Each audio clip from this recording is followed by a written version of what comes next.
Ang pagsisimula ng pagseseryoso ni Ryomen Sukuna at ang pagtalo niya kay Maki Zenin sa pamamagitan ng isang Black Flash na nag-iiwan naman kay Kusakabe na mag-isa para harapin ang King of Curses.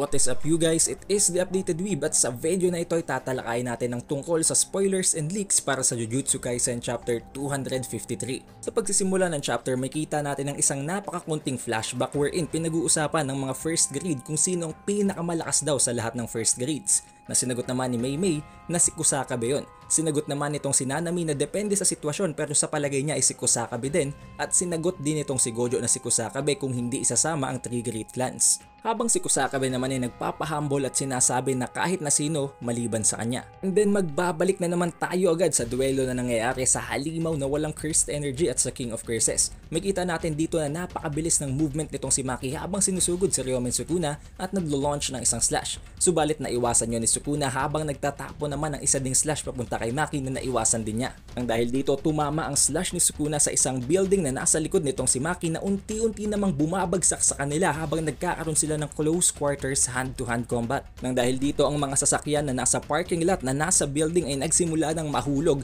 na ginamit at ni-utilize naman itong si Sukuna sa pamamagitan ng pagtatago sa mga blind spot na naidudulot ng mga sasakyan habang ginagamit ng kanyang mga slashes. Subalit dahil napakataas nga ng senses nitong si Maki, nase-sense pa rin niya ang mga slash nitong si Sukuna at nabablock niya yun easily. Subalit nang dahil nga sa lakas ng impact, kahit nabablock yun ni Maki ay napapatalsik siya nito ng napakalayo. Nang dahil dito ay tumalsik siya sa isang nearby building at bago pa man lamang siya makarecover sa nangyaring impact ay agad siyang hinabol ng King of Curses. At dito na nga nagsimula ang kinatatakutan ng lahat na hawakan na nitong si Sukuna si Maki at nakapag-deploy siya ng cleave directly sa katawan nitong si Maki. Subalit hindi naman nagtagal ay agad na nag-appear si Ino sa likuran nitong si Sukuna para i-distract siya at para tulungan si Maki para hindi ito mapatay agad ng King of Curses. Subalit bago pa man lamang ma-deploy or ma-launch ni Ino ang kanyang curse technique ay agad din siyang dineployan ng napakaraming slashes nitong si Ryomen Sukuna na dahilan kung bakit na-cancel out ang kanyang curse technique.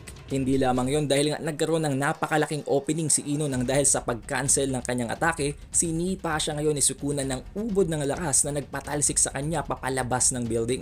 But then biglang may naisip and may na-realize itong si Sukuna. Bakit hindi hawak ni Ino ang dull blade or ang curse tool ni Nanami Kento kung saan naka-imbue ang kanyang curse technique? Habang makita naman natin si Kusakabe na nasa itaas na floor nitong si Ryomen Sukuna at hawak-hawak ang curse tool na nagko-contain ng curse technique ni Nanami. Habang hindi nagmamalay si Ryomen Sukuna ay ginamit nitong si Kusakabe ang curse technique ni Nanami na ang critical hit, subalit nagawa pa rin yung mablock nitong si Sukuna. Dito na nagsimulang maisip ni Kusakabe na kahit nagamit ang critical hit nitong si Nanami Kento hindi pa rin siya nakapag-deal ng damage dito kay Sukuna at na-block niya yun ng parabang wala lang. Kaya nalaman agad ni Kusakabe na nakapag-prepare agad itong si Sukuna at nabasa niya ang kanilang plano dahil nakita niya na hindi hawak ni Ino ang curse tool, kaya in-expect niya na may ibang tao or ibang sorcerer na aatake sa kanya gamit yon. At nang dahil na nga sa nabasa ni Sukuna ang kanilang plano, nagkaroon din ng opening itong si Kusakabe at nagkaroon ng chance si Sukuna para itapon siya sa dingding. Subalit hindi pa nagtatagal ay nakabalik na naman si Maki at nakarecover na siya sa ginawang cleave nitong si Sukuna habang iniisip na kahit na makasurvive si Yuji at si Yuta sa ginawang atake nitong si Sukuna, kahit na makabalik pa ang dalawa at ipagpatuloy nila ang Jump Kaisen sa King of Curses, habang tumatagal ang laban ay mas lalo lamang nagiging mas dangerous pa si Sukuna. Kaya naman as soon as possible ay kailangan niyang mapatay ito sa pamamagitan ng kanyang sariling mga kamay. Inislice nitong si Maki ang isa sa mga pillars or ang isa sa mga pundasyon at sinipa yon papunta kay Ryomen Sukuna. Subalit nagulat na lamang itong si Maki nang biglang mawala at mag-teleport si Sukuna papunta sa kanyang tabi habang hinahawakan ng kanyang muka at sa sobrang lakas ng ginawang impact nitong si Sukuna ay nakarating sila sa labas ng building. Nabanggit ang narrator na matapos ang laban ni Sukuna kay Gojo, nakalaban niya si Kashimo Hajime, si Hiromi Higuruma at nakalaban din niya si Yuta na kung saan ay na-enjoy niya ang bawat laban ng dahil na nga sa ipinakita nilang napakagaling na talent. Subalit, ang pinaka-iniintay at ang pinaka-gusto talagang makalaban ni Sukuna sa isang duelo ay walang iba kung hindi si Maki Zenin. Nang dahil na nga sa siya ang naiiba at wala siyang kahit na konting amount ng cursed energy dahil sa kanyang heavenly restriction. Habang pinupuri si Maki at sinasabing hindi siya isang peke at hindi siya isang fraud, hindi tulad ni Yuji, binura na nitong si Maki ang lahat ng kahit na anong mag-holdback sa kanya na nagtaturn sa kanya into a complete monster.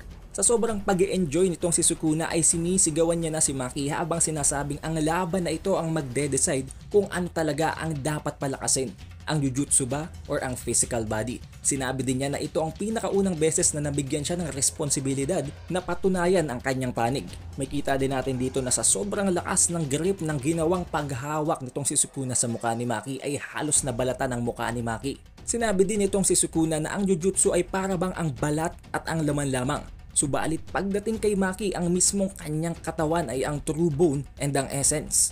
Habang nagpapatuloy ang laban ay sinabi pa nitong si Sukuna na ang mere existence or ang pinaka-fact na nabubuhay itong si Maki ay nagde-defy na ng logic ng jujutsu. Habang nagdadaldal itong si Sukuna ay tinangka siyang atakihin itong si Maki gamit ang kanyang soul split katana, subalit hinawakan yun ni Sukuna ng ubod ng lakas na dahilan kung bakit hindi nakagalaw si Maki. Nang dahil na rin sa sobrang nag-e-enjoy itong si Sukuna sa nangyayaring laban, nasa zone siya ngayon at masyado nang tumataas ang kanyang voltage, ay nagawa niyang makapag-pull off ng isang black flash na naitama niya directly sa abdomen nitong si Maki Zenin. Isang napakatinding feat na naman mula sa King of Curses dahil akala nga natin hindi kayang gumamit ng black flash nitong si Sukuna, nangangailangan lang pala na magseryoso siya para magamit niya to.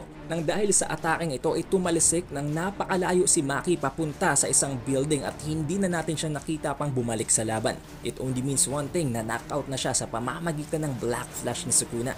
Na nagtitira naman ngayon kay Kusakabe na talagang gulong-gulo at nag-iisip na kung alam lang niya na ganito ang mangyayari hindi na sana siya pumasok sa laban. Alam niyang hindi siya i-aid at tutulungan ni Meimei at talagang kailangan niya ng labanan ngayon si Ryomen Sukuna dahil hindi din naman siya nito patatakasin.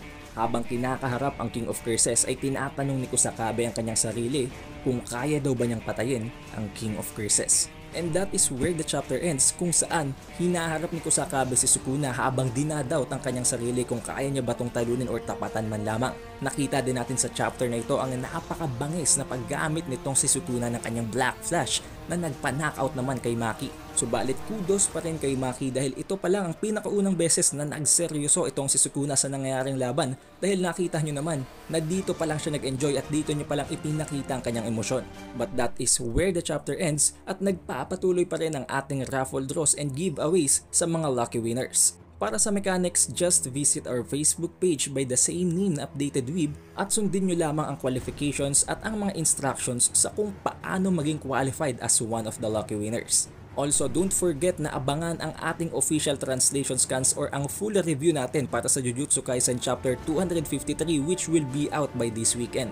Huwag nyo na din kalimutang mag-iwan ng like, subscribe at i-ring nyo na din ang bell button. It is the Updated Weeb and I'll see you in the next one.